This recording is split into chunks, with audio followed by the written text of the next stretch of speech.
Good morning. On behalf of the World Economic Forum here, we are gathered to discuss the economy, global economy, and keeping the expansion in 2005 growing. And the format for today is mostly a discussion. We will begin with just a summary of where we are, and then begin with our panelists to my right.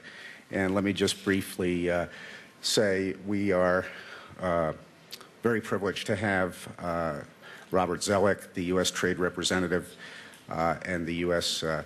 Deputy Secretary of State Designate, the President of the European Central Bank, Jean-Claude Trichet, Carly Fiorina, the Chief Executive and Chairman of Hewlett-Packard, Kakutaro, Kitashiro, who is the Chairman of IBM Japan and also the Chairman of the Japan Association of Corporate Executives, and Walter Kielholz, who is the Chairman of the Board of Credit Suisse. And I am Matthew Winkler of Bloomberg. And let me just try to put in perspective where we are. In September, the IMF published a series of estimates for the world economy. And so far, most of those estimates have been confirmed. World output is estimated in 2005 to decline to 4.3% from 5% in 2004. For advanced economies, that translates as 2.9% from 3.6%. The United States is expected to grow at about 3.5%, down from 4.3%. The euro area unchanged at 2.2%. Germany, 1.8%, down from 2%. France, 2.3%, down from 2.6%. Italy, 1.9%, up from 1.4%. And Spain, 2.9%, up from 2.6%. Japan, 2.3%, down from 4.4%. And the United Kingdom, 2.5%, down from 3.4%. Earlier this week, 9 of the 10 chief executives worldwide, in a survey that was done by PricewaterhouseCoopers, concluded that the corporate world will probably see a rise in revenue this year and maybe near a 3-decade high. And this was published earlier this week. Yesterday in the U.S., the government reported that the U.S. economy had cooled to a 3.1% growth rate in the fourth quarter, down from 4% in the third quarter, while workers' wages grew at the lowest pace in almost 6 years. Robert Zoellick, you have talked about recently the continuing difficulty of resolving trade disputes between the U.S. and most recently Europe. To what extent are these disputes likely to affect the growth rate this year? Very little to none. And the reason I say that is because when you actually look at the overall scope of the trade and investment relationship between the United States and Europe, these are very small. Now, they become very important with various constituencies, and so part of the challenge is to solve them or manage them. And I compliment my predecessors. Pascal Lamy did a very good job in this, and my contact with Peter Mendelsohn, I think he will as well. But I think part of the focus here is if we're looking towards longer-term growth, your assessment strikes me as generally right, and people are pretty aware of the risks, but I think this is a time to use this as a foundation to look towards medium and long-term solutions to some of these problems. And in particular, since I suspect many people out there have some questions about what the next 4 years will be like with the Bush administration, I'll just share with people the view that this is a president who sets transformational goals. And in some ways, that's perhaps a surprise to people, because normally, if you're in the position of the very strong power, you want to preserve the status quo. But at least I would suggest to you that in the political economy area, as well as in the political security area, you will see over the next 4 years an effort to try to move the system and take advantage of this initial period of what I hope is an upturn in the economy. And in particular, I would mention that the Doha Agenda, which is the prime reason that I've come, there's a meeting of ministers that'll go on later this afternoon, provides a tremendous opportunity to really go at some of these growth issues. If we get an ambitious round, the estimates are we could bring some 300 million people out of poverty, just as the Uruguay round helped extend growth and deepen it all during the 90s. I think that's a very strong possibility for this first decade. But we're at a key point, because after the discussions that took place in 2004, we basically sharpened the focus of the agenda to goods and agriculture and services are the three core areas. And the challenge will be not only for the major developed countries, United States, European Union, I hope Japan, but also a key level of rising developing countries, Brazil, India, and China, play an important role, while we also help with some of the weaker countries, particularly in Africa and Caribbean, come through the process. The United States will have a very strong level of commitment, but since there are many people from the private sector, I will make the point that this won't succeed in any of our countries unless the private sectors are deeply engaged in the process. The second point, at least on my agenda looking forward, is the integration of China and India. And that fits very nicely with the Doha Agenda, because these are two rising economic powers. It's critical we integrate them into the system. They both accomplished a tremendous amount in a relatively quick time span, and they both have serious political challenges inside in handling these issues. But if you look at the topics that you've been discussing, whether it be commodity prices, whether it be currency and exchange rates, intellectual property and counterfeiting, manufacturing competition, services competition, you can see that China and India are going to be the core of those. And this is not just a question for developed economies.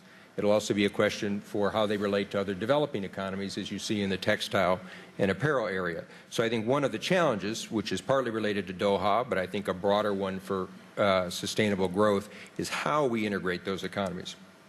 And then the third one that I'd highlight is really the question of the political economy aspects of radical Islam. Goh Chok Tong made a speech that I've remembered where he focused on the fact that he said in many ways what we face is a contest for the soul of Islam. And this is going to be a question that is determined not, frankly, by non-Muslims, but by Muslims. But what I've encountered over the past 4 years and looking ahead is the fact that while I don't believe that poverty is the cause of terror, and the demographics don't suggest that, it is certainly the case that where societies lose hope and have no sense of opportunity, those are fertile breeding grounds. So speaking for my country, but I think others will have a shared view, whether it be on the trade or aid and development side, there's a tremendous amount we need to try to do in this area. And this is obviously partly for the broader Middle East, but also Pakistan, Afghanistan, but also key countries like Indonesia and Malaysia, where you have a different Islamic tradition. So just looking ahead from the point of view of the United States, I think part of a transformational agenda will be how you integrate these political, economic, and security topics more effectively. And it brings to mind for me, one of the last trips I took in 2004 was to Egypt, and I had a chance to meet the Egyptian economic team here yesterday, where we announced an agreement with Israel and Egypt and the United States, first agreement between Egypt and Israel in 20 years, which was trying to help the economic development, support this reform team, but also in a way that supports the relationships with Israel and Egypt. So I think speaking, as some of you want to have a sense, at least in the political economy area for the Bush administration looking forward, we will continue to be trying to set an ambitious agenda on these topics. And while no one can claim to always have all the right answers, at least we think these are the questions that are important as the dialogue going forward. Mr. Trichet, as president of the ECB, you said earlier this week that long-term market rates help growth in Europe, and your expectation is this will be very favorable for the foreseeable future. Could you elaborate on that and also tell us why you're so optimistic about the growth based on market yields? Well, first of all, I would like to echo what you said on global growth. We probably will have registered last year a growth which was the highest over the last 30 years. And this is something which is very important. The emerging economies in general might have grown when we complete all computation by around 7% in real terms. And what we expect this year, you mentioned figures, I think they are more or less in line with the mainstream consensus, is also very flattering for this year, even if there is some kind of slowing down. The figure of 7% becomes perhaps 6%. 6% in real terms for emerging economy means something. And at a global level, it will probably be something like 4%. I'm very cautious and prudent, of course, and we will see exactly what happens. As regards the contribution of the institution I have the honor to preside over, I think what is very important is to understand the kind of success was the success of the euro. We started 6 years ago a new currency without any track record and a new institution, namely the ECB and its governing council, without, by definition, any track record. From day one, we convinced global investors, savers, observers, market participants that we could be as credible to deliver price stability as were the best institution, if I may, and the most credible currencies in the euro area. It was fully in line with what had been said, namely that we would converge towards the best performer and not towards any kind of average. And it was fully in line with the promise which had been made to 306 million people in Europe: your new currency will be at least as good as your previous national currency, which meant that the credibility would be at the highest level, that the benchmarking on the best performers again would be guaranteed, and that we would have the yield curve that would be the best yield curve available. Markets didn't believe that in 97. Even at the beginning of 98, they didn't believe that. They thought that it was likely that we would have some kind of average credibility. We succeeded, and we have maintained this credibility over time. So it's true that a few days ago, I could only mention en passant that for 306 million inhabitants in Europe, we were sufficiently credible, not only on a 2 years or 5 years basis, but on a 10 years basis and on a 30 years basis to permit access to financing at very, very low level, obviously, historically low level for these 306 million inhabitants. When you have 10 years rates, benchmark 10 years rates at 3.55%, it is really something which would have been considered in 97 in this very room as impossible. And we did it. But we did it not because it was easy. It was not easy at all. And we are confirming that because we are credible ourselves. And that's one of the reasons why we see, seen from the Governing Council of the ECB, absolutely no contradiction, but on the contrary, absolute complementarity between being faithful to our mandate, which is price stability, being credible in delivering price stability over time, and delivering to the European fellow citizens the best financial environment we can, which is, of course, a necessary condition for growth and job creation, a necessary condition, but not per se a sufficient condition. Other conditions are necessary to deliver growth and job creation as we would all like, and amongst the other elements, certainly you have those structural reforms which are, in our view, very, very important, I would say overdue in Europe, to elevate the growth potential, to permit more growth and more job creation, and also to permit Europe to better contribute to global prosperity in the present world. And we will certainly have occasion to go back to global governance, because I think it's one of the most important questions that we have to cope with. Carly Fiorina, you told a group of analysts in Boston last month that the economy is improving, that confidence is returning. Could you please elaborate on that comment and what your experience has been since then and what your expectations are? Certainly. Well, first I should say that a number of us before the panel began were reminiscing about Davos 5 years ago when we were all a bit euphoric, and in that time I think the expectation was that IT as an industry would probably continue to grow at 5 times GDP forever. And I think we now know that the IT industry on a steady state basis will probably grow at about 2 times GDP, which is still a very respectable growth rate. But I think the reason that I said in December that we saw optimism returning, and I continue to feel that way after several days here in Davos, is that we see businesses now turning their attention to investing in growth. For the last several years, I think businesses have been focused on cost-cutting, getting their structures in place, and I think now they are turning their attention to investment for growth. And of course, growth for a company takes investment. Growth doesn't just happen. It takes an investment in competitiveness. It takes a willingness to invest in innovation, in risk-taking. A company to grow begins to turn its attention away from protecting the businesses of the past and investing in the businesses of the future. And I think in this regard, there is a great deal of commonality between what a chief executive in a company has to think about in terms of investing for growth and what a country and a political body needs to think about in terms of investing for growth. Growth requires entrepreneurship, risk-taking, innovation. Growth requires the right skill set, training, and education.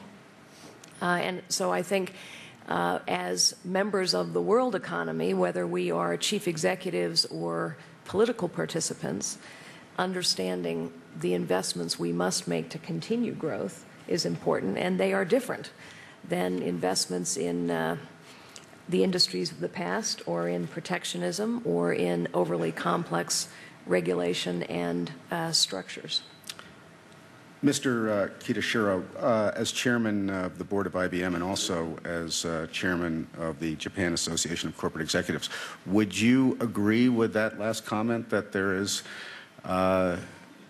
evidence of investing in growth? You've said recently that one of your concerns is that the domestic economy in Japan was perhaps lagging behind the global economy, and you also expressed some concern about the yen. If it rises periodically, it may trim overseas earnings. So what is your perspective at this point? Well, as I come to Davos meeting, people always keep asking whether Japanese economic recovery is real or not, and whether Japan can continue to grow. And Japan being the second largest economic country in the world, we want to be sort of an engine for growth rather than drag for the economic growth. U.S. and China has been driving the economy, but we want to be the part of the engine to drive the economy.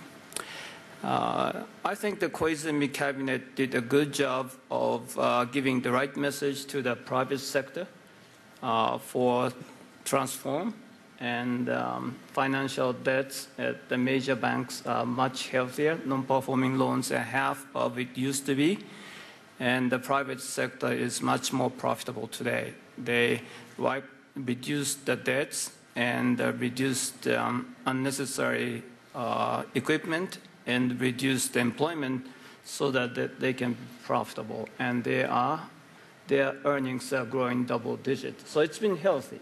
And although the structural reform of Koizumi cabinet is somewhat slow from our private sector view, but nonetheless, the message is clear for the private sector to focus on growth. But Japan is at the crossroad of whether we can continue to grow or we'll go back to the difficult economic stage again. The growth of the Japanese GDP in 2005 will be 1.5 plus or minus because the government recently changed the way we calculate the deflators. So the growth looks a little smaller. But the key focus in Japan now is not just rely on the external growth for Japan to grow. I think we need to focus more on domestic growth. The corporations are healthy, the earnings are healthy, and consumer spending is steady, but whether consumer spending can continue to grow, and obviously government needs to go through the difficult restructuring of the government sector. And the pace is slow, but I think we'll see good progress. Deregulation is the most important area. Deregulating healthcare and other service sector and agriculture and others is what we need to do. At the same time, government is stimulating R&D for innovations, as you mentioned. And with all these efforts, I think Japan has a great potential to grow because the corporations, particularly manufacturing sectors, are showing that Japanese corporations are healthy, strong, and the productivity is a lot higher than the rest of the world. On the other hand, the service sector has been dragged. But for Japan to continue to grow, we need to assume a couple of things, external things. One is a stable currency, particularly the US dollar, and strong US and Chinese economy, and particularly that will also help the Asian economy. Asia is probably the fastest growing region and probably have the largest in populations. So as long as Asia's economy is strong and currency is stable and the trade friction do not impact on these regions. Therefore, WTO and FTA effort is important. Japanese is somewhat slow in this effort. As an advanced country, we have to open up our market. We have a lot of negative response to that movement, but I firmly believe that we should open the market, stimulate the trade in Asia and with the rest of the country, and that will also benefit Japan in the longer term. Speaking of markets, Mr. Kielholz, last year for the financial services industry, it was arguably one of the best ever and certainly the best since 2000. And yet, so far this year, the markets have not been particularly enthusiastic. January has not been an encouraging month. Does that suggest that maybe all of the commentary so far in this panel is overreaching and optimistic? Well, you know, certainly 2004 has been a good year for the financial service industry as a whole. But we should not make a mistake. This is the consequence largely of enormous efforts in most parts of the financial service industry to manage the cost base down after 2000, 2001, and right-sizing the industry back to a level where these profits were possible. I personally simply cannot see market developments this year which would automatically carry the financial service industries to new repetitive highs in revenue streams. I cannot see where the catalyst of that could be, so we will probably have to go on and fight for every dollar of additional revenue. I see two basic risks which are there for for further expansion there. One in particular is still geopolitical event risk, which would immediately and significantly increase again risk premiums in the markets. We have to know that risk premiums, be it credit spreads, be it other risk premiums, have continuously come down after the very high level in 2001 and 2002, early 2002. And in some areas we are at historical lows of risk premiums.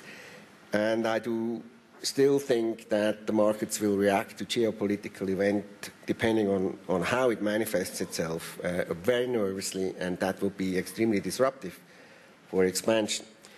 The other one is more structural. I sometimes wonder, and this has been very often discussed also here in Davos, in many meetings where I have been, is the regulatory overreach. And as Mrs. Fiorina has said before, 5 years ago we were sitting here and we were very enthusiastic, and in particular we were enthusiastic about the growth momentum that will come from deregulation. Now, if we have been right then, the present re-regulation environment will certainly have a negative impact on the expansion. And in certain areas, the level of regulatory initiatives is just mind-boggling, and I'm not so sure whether this is not having either a very negative impact on risk-taking and these investment decisions which you mentioned, or on the behavior of corporations as a whole, that they are rather postponing decisions or not taking them because you never know, maybe there is a regulation out there which you are just about to breach. I see you nodding in agreement. Does that mean that there has been regulatory overreach? Well, I think there are obviously some aspects of, for example, Sarbanes-Oxley that have been very salutary. But I think the reason I'm nodding my head is there are real impediments to growth. I think regulation can be an impediment to growth. Anything that dampens risk-taking, anything that puts more emphasis on preservation and protection of the past versus building of the future, those are real impediments. And you see that going on in companies and in nations. And I guess the point, what we're agreeing on, I believe, is that growth requires investment. And it requires conscious decision-making to emphasize those things that produce growth: risk-taking, entrepreneurship, R&D, innovation, investment in the platforms and the foundations upon which growth can be achieved. IT is certainly one of them, telecom is another, education, training, and development is a third. And when those choices and decisions are not made, growth will be negatively impacted. But you yourself said earlier that you detected for the first time the investment in growth, signs of investing in growth, whereas the past several years there's been a lot of cost cutting more often than not, and one hasn't seen the investment in growth. So how do you reconcile this? These two views seem to be at odds with each other. Well, I think it's a reflection of the fact that it's not a perfect world. And sometimes on this issue, it's going to be 2 steps forward and 1 step back.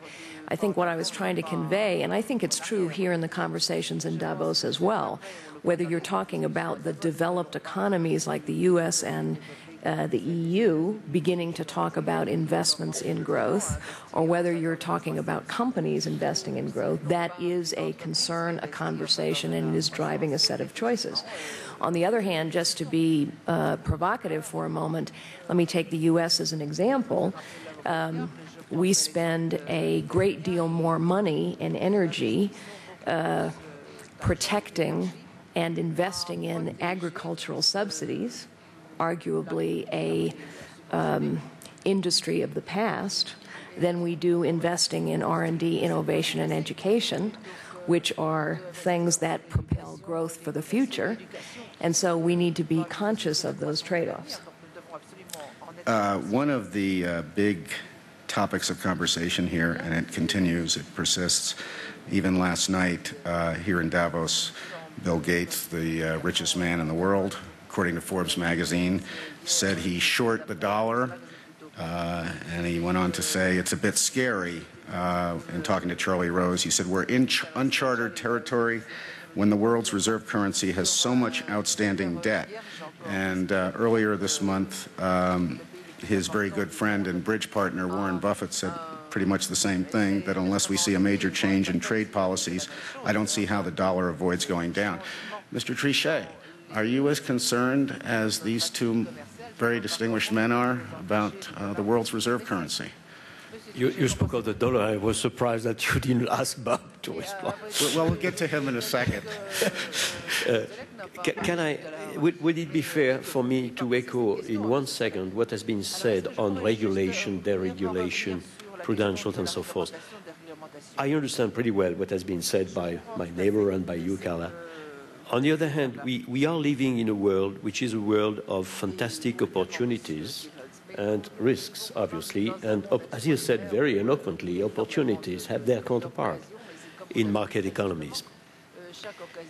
The fact that we have in our countries, and in the global economy as a whole, to be keen on trying to alleviate risks when we can, has been one of the belief of central bankers since the very beginning of central banking, and it is not par hasard that we have embarked into prudentials as regards commercial banks and investment banks. And those prudentials, we trust, are very, very important precisely to permit sustainable growth, very dynamic sustainable growth, not only booms and busts. And we also trust that at a global level, because only the global perspective is pertinent today, and here in the World Economy Forum, I really mean it. We have embarked over the last years in a series of workshops to improve the environment at a global level, to introduce codes of conduct and good practices in a very, very large number of domains with a consensus amongst the global community, a full participation of emerging countries through the G20, for instance, and a number of workshops that are associated with the global community. And I trust really that we have paved the way, and we are progressively paving the way precisely for a world where the risks would be identified and alleviated as much as possible, precisely for the sake of sustainable growth. And I don't think that we are in disagreement on that particular point. Now, I apologize, but Jean-Claude, if I may, to your point exactly, growth requires transparency and predictability, and those are the kinds of things that you're talking about that we're creating. I agree with you fully. Yeah. I remember here discussing the Asian crisis. One of our major conclusions as regards the global community was transparency is of the essence if we want to avoid not only bad behavior in any particular country, but the contagion. Because if everything is transparent, then you trust that the figures you have are reliable, and you don't reason only by, I would say, comparison with what has happened elsewhere. And I take it that if we did not observe since the Asian crisis in the emerging world and in the developing world a set of crises of the sort that we had known in the Asian case, particularly after Argentina, for instance, it was perhaps because we had improved a lot the environment thanks to this kind of consensus I was mentioning. Now, to respond very, very simply to your question, I would only say that the Governing Council of the ECB has repeated a very, very short sentence, if I may, namely that the sharp moves upward of the euro were unwelcome and that we thought they were counterproductive from the economic growth perspective. And if you permit me, I will stick to that. Mr. Zoellick. Well, let me build on what Jean-Claude started with, because in some ways there's a little evolving synthesis here. If you take what Carly said about investment for growth. I'm encouraged that she sees that on the business side. But I think what some of us are also saying is that to sustain that, you also need investment in the structures of growth, the political economy structures. So Jean-Claude started out by talking about the importance of the European Central Bank and the structures that it created for risk management. You're never going to remove risk, but transparency and the effect of that on European structures, and frankly, I agree with him.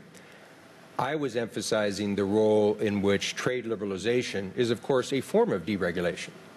50% in developing countries of their business sectors are service sectors, 66% in the U.S., 80% of our employment. When you're negotiating services, you're negotiating forms of deregulation. So there is a choice here. There's a choice about whether the structures become more regulatory and constraining, or whether they become more open, transparent, and create more competition. And this is true on the trade side as well as it is on the monetary and financial side. As for your last point about currency, just a couple of thoughts. One of the ways in which the United States tries to remove unwelcome risks is by having only the President and the Secretary of the Treasury comment on the dollar, so I will maintain that. But I was struck by the comment, I think you had Bill Gates saying this is uncharted territory. Jean-Claude Trichet and I actually worked on some of these issues in the 80s. The United States had a very large current account deficit, and I think there are three ways to deal with this issue. One is you get more growth in a more balanced fashion. I had the misfortune of being on duty in the U.S. government when we had a zero current account deficit in 1991, and it came through a big recession. I don't really think that's the direction people would want to go. So I'm encouraged the sense that Japan would like to have more domestic demand. I've been waiting for that for a while, and maybe it'll come. I hope that Europe will take some of these deregulatory steps to do it, but that's one method. The other method is the savings aspect. But as we've seen, that's a little bit more complicated than people think. It's not just a question of public savings, because the United States actually had a rather large budget surplus in the late 90s, and we still had an increase in current account deficit. But so, frankly, on this transformational point, one of the reasons that President Bush is trying to tackle issues like our pension system, our public pension system, and personal savings accounts, is to increase savings. And the third is exchange rates. So those are the three mechanisms that people have to look at. On that latter point, recently a report from Lehman Brothers said that the personal savings rate in the U.S. may go negative for the first time since the Depression. And apropos of what you just said, is that cause for concern? And does it, in your mind, shape the outlook differently? Well, I think it, frankly, there's been a lot of research done on the nature of the U.S. savings rate and what causes it.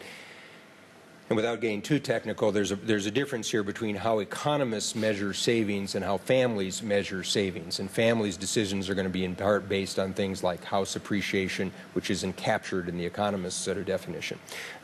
And I think certainly the United States has looked over time as a way to try to increase the savings rate. And this is the notion, frankly, that has been done in some ways with tax incentives and savings accounts, and frankly, at least President Bush's notion of an ownership society. How can you increase people's stake, whether it be dealing with their pension, whether their health care or others, but to give a sense of individual responsibility, but to encourage that structure. Now, does anybody have all the solutions for that? Far from it, and it's going to be an ongoing subject, I think, of debate of how you accomplish it. But come back to where you started in terms of the notion of growth. Well, there's a way you could, you could sort of change that savings structure very quickly, which is move into recession or have large tax increases to slow growth. But since we're in a global economy, I don't think that's going to be a very effective way to maintain global growth, particularly when you still see Europe and Japan at lower levels. And I'm not trying to be critical, but I'm saying that is going to be an aspect. We talked about demographics a little bit in the start. I have some concerns, if you're looking about medium and long term, about the effect of demographics in Japan and Europe on risk-taking attitudes. And so to bring back to my opening comments, it's all the more reason why you got other poles of growth in the world, China and India. Those are going to be increasingly important, as some people commented. But then let's bring it back into the structures. We have to make sure they play by the rules, Because if you're losing billions of dollars of intellectual property and counterfeiting from one of the growth poles, you're going to have a problem. So that's how I think this investment in growth from a public as well as a private side needs to be integrated. Mr. Kielholz. I would just come back to what you said about the savings or the risk-taking appetite in a society. And I fully share your view that the risk-taking appetite has very much also to do with the age structure in society. For several reasons, I think we have, for technical reasons and for psychological reasons, we have probably in Europe a tendency to ever higher savings rates. Technically, because in an environment with lower interest rates, you have, as an individual, you have two options. Either you have your savings target and keep it unchanged, and then you have to increase your periodic savings. Or you leave your savings intact, and then you have to agree that your savings target is coming down. And I think a lot of people take the first option, in particular because they might even agree that they need a longer lifetime work activity, but they see that they are not actually needed. And these are two things. They would even agree to work longer and say, okay, we live longer, we are healthier, we are doing this, but then they see at the same time that the economy is doing exactly the opposite thing. They are sending people into early retirement. And so their reaction is then, of course, technically to keep the savings target up and save more. And second, if you are a society which has an average age of, I don't know, 55 or 60, for obvious reasons, the risk appetite is lower because a lot of fingers and a lot of scars in the face, so a lot of fingers have been burnt in the life of those members of society, and a lot of scars they have, and a lot of more cautious they are becoming. So I think this has a certain, and maybe there will be some more research into how this demographic development will influence behavioral economics. Is there any need for an alternative to GDP? It's been said many times in the context of discussions here in Davos, not just this year but in previous years, that perhaps maybe something like a general progress indicator is appropriate, not just simple output. Do any of you have an opinion on that subject? Mr. Trichet.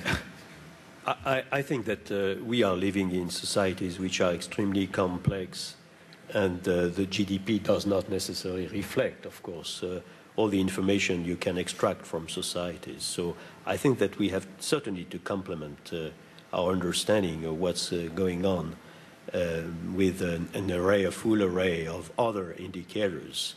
And it's clear that demography and the average age of a population is not in the GDP, if I may. And it is something which is extremely important. And the dynamics of the GDP is an information which is absolutely decisive.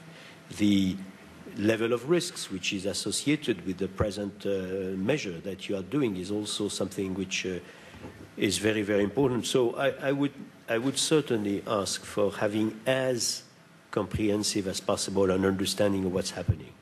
Research in this respect, you mentioned research. I think economic research is extremely important.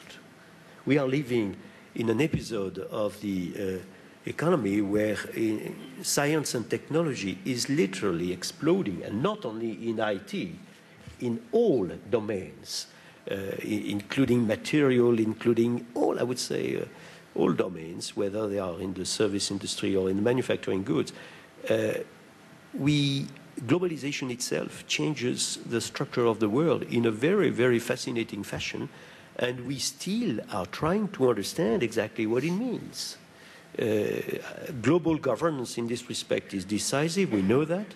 We have made some progress in certain domains. For instance, transparency appeared 10 years ago as a requirement in a democracy, a duty that you had to perform, being transparent. We know now, much better, that it is something which is extremely important for the world to function correctly from an economic standpoint, as I said after the Asian crisis.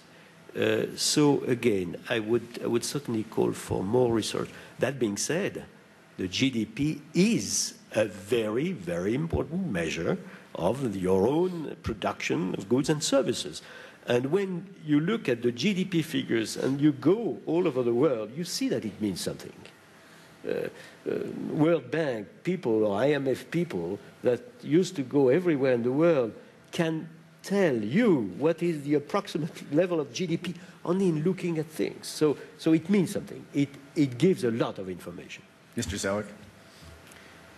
Well, I generally agree with Jean-Claude. I would just say that obviously you need different measurements if you're trying to focus on different questions.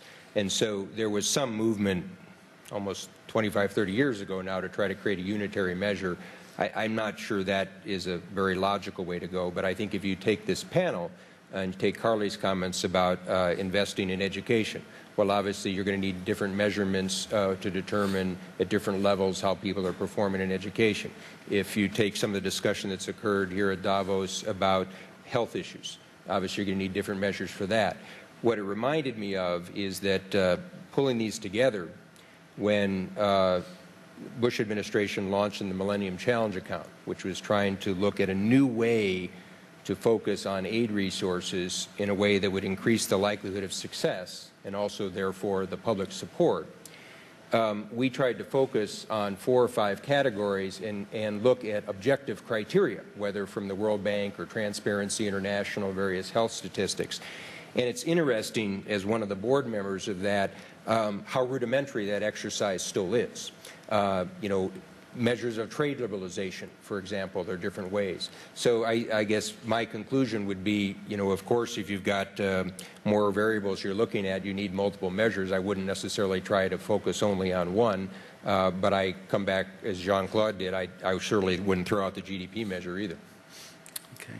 I think it's time for us to accept some questions from the audience, if we may.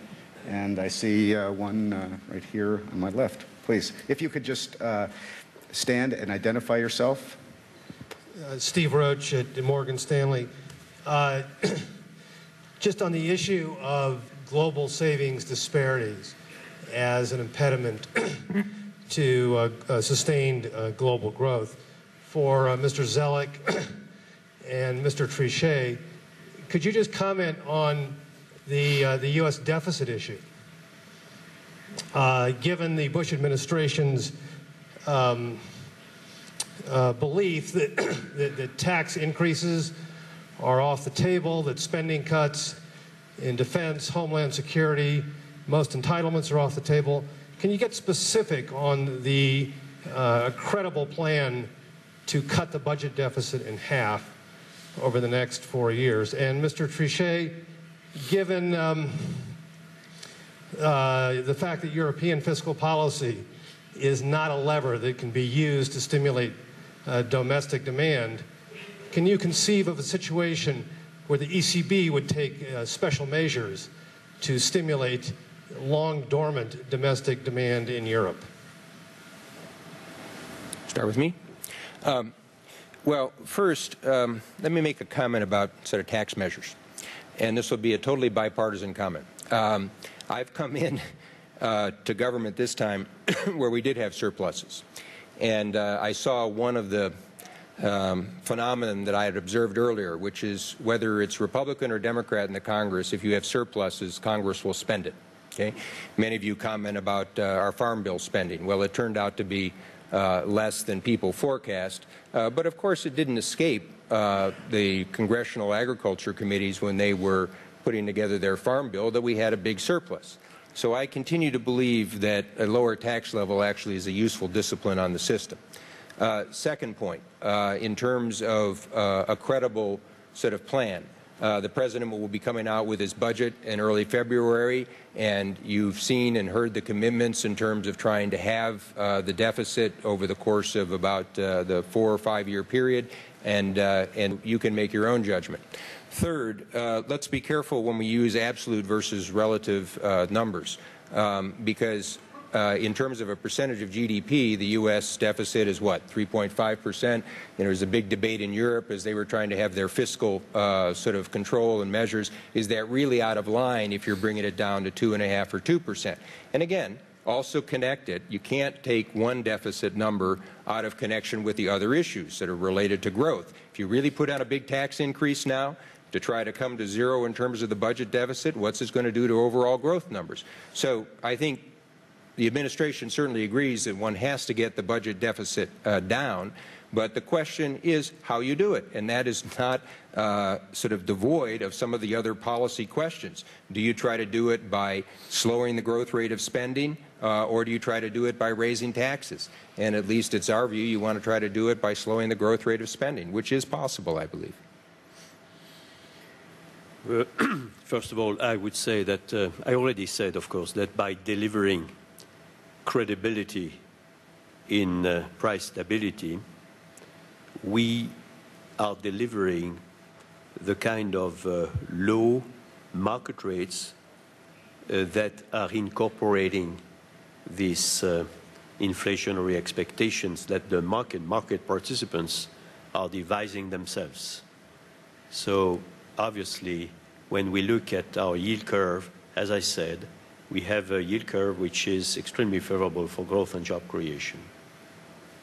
As regards the stimulation of growth in Europe, as you know, we have a consensus, and there is an overwhelming consensus to consider that the path to reform would be an appropriate way, best way possible to elevate the growth potential.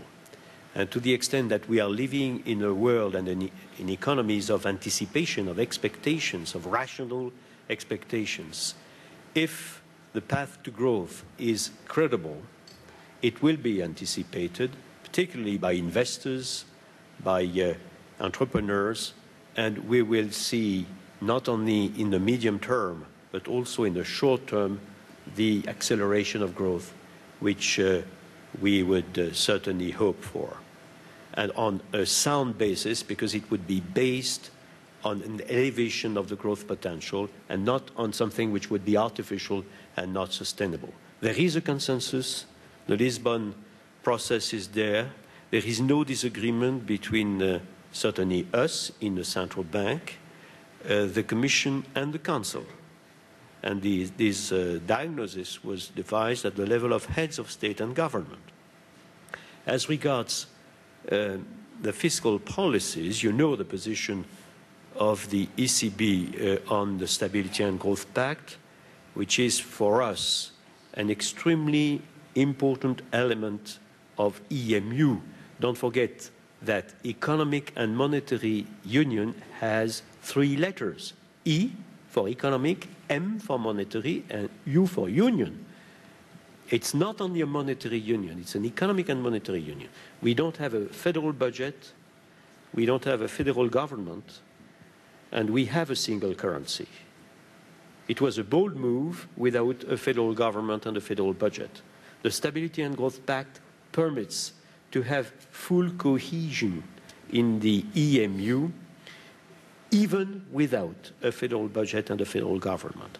And let me also mention the fact that the so-called Ricardian effects exist very much in Europe. If you don't have a credible path for a sustainable, sound and reasonable fiscal policy, households and entrepreneurs are uneasy, are hampered in their own decision to invest and pave the way for a better growth in the long run, and then you're paying a price. Soundness in our own context in a fiscal policy will certainly also be an accelerator to growth. Yes, sir.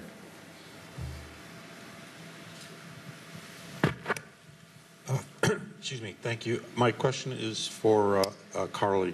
Could you just identify yourself, please? I'm sorry. My name is Joe Carey. I'm from the United States, and I am in the private equity field. Carly, you'd mentioned and touched on Sarbanes-Oxley, and I was wondering if you could comment in a little more detail how and if Sarbanes-Oxley affects growth in the United States?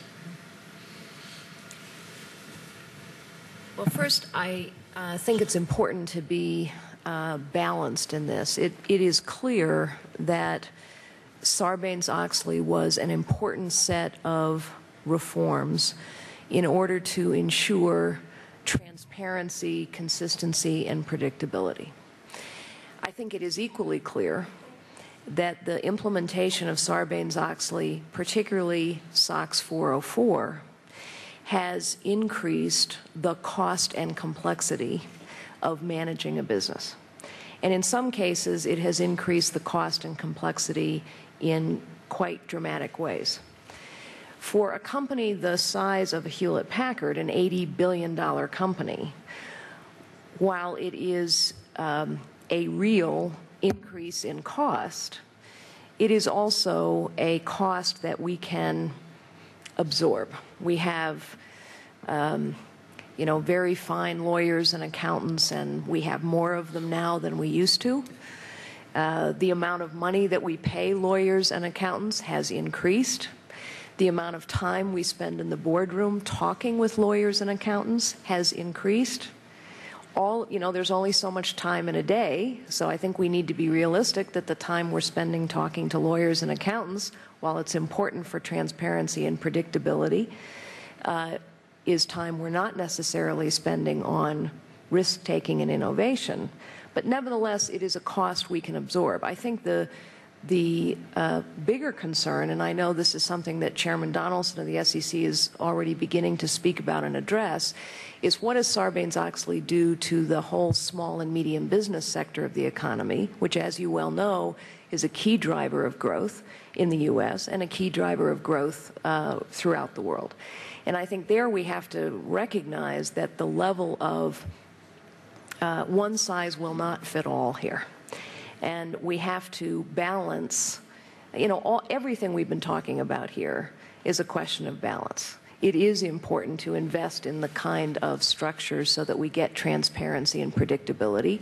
It's equally important that those structures and regulations not become so costly, so burdensome, that they overwhelm the ability of a company or a system to invest in the things that are critical for competitiveness and growth. And I think now people are beginning to think through, are the SOX requirements that we've put on a Fortune 11 company, for example, appropriate to a small and medium business enterprise? And I think I hope the answer we will come up with is we need to make some modifications. Yes, sir.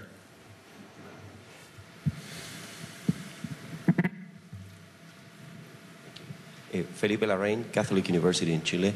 I'd like to ask a question to Mr. Zoellick. He has argued forcefully for trade liberalization, and we'd like to, certainly I think most in this room, to share your enthusiasm. But if the Doha round got to a very tough, difficult start in the last meetings, why are you positive and optimistic about what would happen in the future? Why do you think there will be change and significant progress if so far it has been so difficult? Well, I think we're at a point now in the negotiations after the work in 2004 where we now have a narrowed down set of activities. And frankly, this was the U.S. view from the start, but it took us a while to get 148 players to that point of view. Agriculture, goods, services, trade facilitation, which, by the way, I might add, goes to the structures of growth, because if you're going to have a world of global sourcing, you need customs rules and transparency so people can all take part of it. And then the fifth category is the overall rules, which include anti-dumping, subsidies for fish, other things like that. So I think that's an important step. Second, I think in agriculture now, there is a pretty clear structure where first we could eliminate export subsidies, which are primarily something the European Union has, but the United States would take care of the export credits in a complementary fashion. And it's just a question of the date, but the structure's there. For domestic subsidies, which Carly referred to and I referred to, again, I think there's a prospect for getting cuts far in excess of what was achieved in the Uruguay round. And the U.S. and European Union have talked about trying to bring the European levels down close to the U.S. levels and cutting U.S. levels at the same time. The big question in agriculture is market access, opening markets, and that's the area that is sort of less focused, but frankly some of the biggest gains are to be had. In goods, again, there's a structure focusing on a formula, sectorals, non-tariff barriers. Services, which is done in a slightly different fashion, frankly, needs a push. So the structure, you can see how you can bring it together. Now the challenge is bringing 148 economies together in a unanimous agreement, sort of a detailed agreement, is no small task. And I have to say, having done lots of negotiations, this structure is one that's the toughest that I've ever encountered. To make it work, and this is what I was alluding to, you really need the leadership of key countries, not just developed, but some of the major developing ones, not only pursuing their national interests, but trying to move the systemic interests. And this is where I compliment some of my colleagues from both developed and developing countries. But part of my alert here is that this round will not be successful unless the U.S. and EU continue to play that role. I wish Japan would play more of a role, but this time it's going to be fundamental that the bigger developing countries, China, Brazil, India, South Africa, Egypt play a key role. And there have been some signs of that, but that's what I'd look to. But then also there's the 90 or 100 poorest countries. And frankly, not much will be asked of them, but we also don't want to leave them behind, because we need to recall that liberalization is not only increasing opportunities for export markets, but frankly, lowering your own barriers are one of the ways you add competition and efficiencies.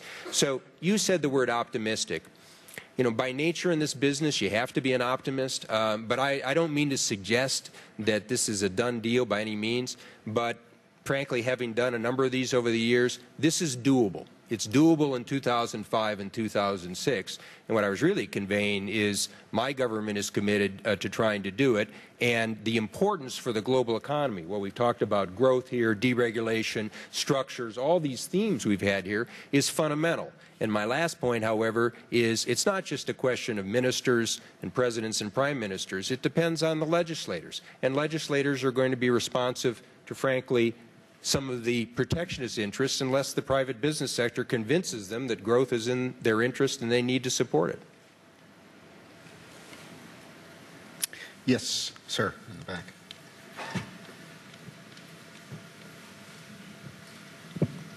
Hello, my name is Carter Doherty with the International Herald Tribune based in Frankfurt. I have a question for Mr. Kielholz and Ms. Fiorina. Jean-Claude Trichet has spoken of the constellation of imbalances that characterize the world economy today. To take two particular dimensions of those imbalances, currencies and growth. In the case of currencies, I think the dollar's weakness is well known to all of us, the fixed rates of Asian currencies. And in the case of growth, you have Asia roaring ahead, the United States on a fairly solid recovery path, Europe still somewhat anemic. As you look forward to this phase of less consolidation and cost cutting and more investment, how do these sorts of imbalances affect the daily decisions that you make about where to invest? Please, after you. Thank you. Well, you know, Jean-Claude Trichet has said before that he thinks that there has been created a very benign environment financially for financing growth, but it's this old thing of pushing at the rope. And the question is, how can we create an atmosphere of more enthusiasm in these societies? I try to point out that I don't see a catalyst which can create this in as, for example, a technological, fundamental technological development which we have seen 10 years ago, which has been a catalyst for a lot of other things which were not even directly related to it, but it had created this kind of atmosphere that everything was possible and you went ahead, and a lot of things were actually possible. And still, we think, if I look at Europe, I see this kind of catalyst completely missing. We have Asia, as you mentioned, this momentum, this fundamental momentum is there and creates a lot of entrepreneurial decisions. And the basic optimism in the US society whatever happens is an important factor of creating growth opportunities. And somehow we are at a loss to respond to this lack of enthusiasm that people actually start to pull at the rope, and we're not trying to push. So I guess I would make a couple comments. First, with regard to currency, it actually does not affect our decision-making very much at all. And I think the reason for that is, as an $80 billion company, we operate in more than 170 countries. We do business in many, many currencies. We obviously have fairly sophisticated hedging strategies as a result. While certainly currency movement impacts the top line, it also impacts expenses, and so in many ways it is a wash in terms of the profitability of the firm. So it really doesn't impact our decision-making much. I think what absolutely does impact our decision-making is where we see growth opportunities. And in this regard, I will link for a moment your comment about different growth in regions around the world, risk-taking and investment and growth. A big part of the discussion here this week in Davos has been the challenges and opportunities in Africa. Africa is a developing economy that we've been in Africa for some time. We're the largest IT company in sub-Saharan Africa, but the developing economies are in fact growing more quickly with regard to the investment in IT than the developed nations of the world. And therefore, we are investing in them as well. Is investing in a place like Africa or Brazil more risky? Absolutely. Or, by the way, Romania or Russia. We began investing in, we've been in China since the 70s. We began investing in India, I think, before it was popular or fashionable. Is that risk? Yes. But when you have a growth mindset, you must go where the growth is. And I think here is a place where when I talk about companies investing for growth and competitiveness, taking risk, investing in innovation and R&D, and nations investing in competitiveness, this is a good example. For Europe or South Africa to invest in competitiveness, it means in essence the same things. Investing in the foundations that permit innovation, IT, broadband, telecom, education, and then making the investments required to compete on the long term. We have time, I think, for two more questions.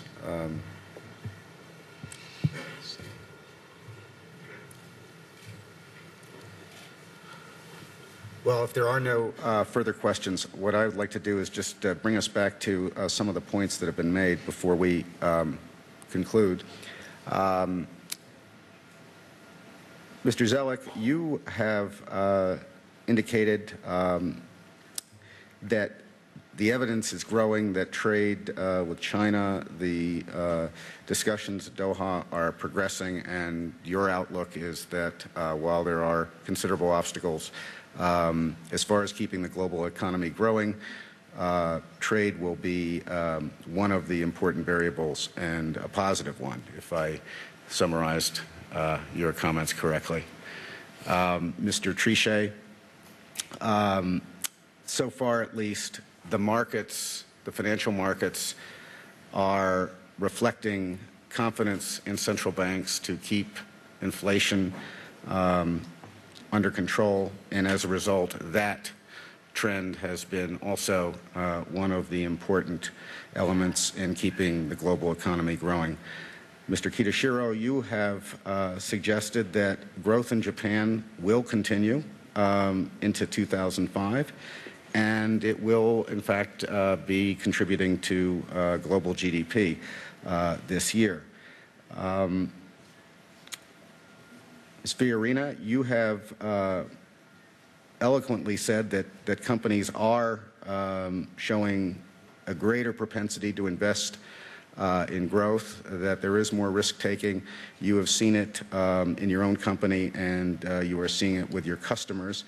However, we do have one big risk, perhaps, for 2005, and Mr. Kielholz has explained that the financial markets so far aren't indicating the same kind of optimism that is expressed in the past 12 months. Perhaps there is some concern about regulatory overreach, and perhaps that poses a risk to the growth that we anticipate in the coming year. On behalf of the World Economic Forum, I'd like to thank all of you for being here today. We're most lucky. Thanks so much.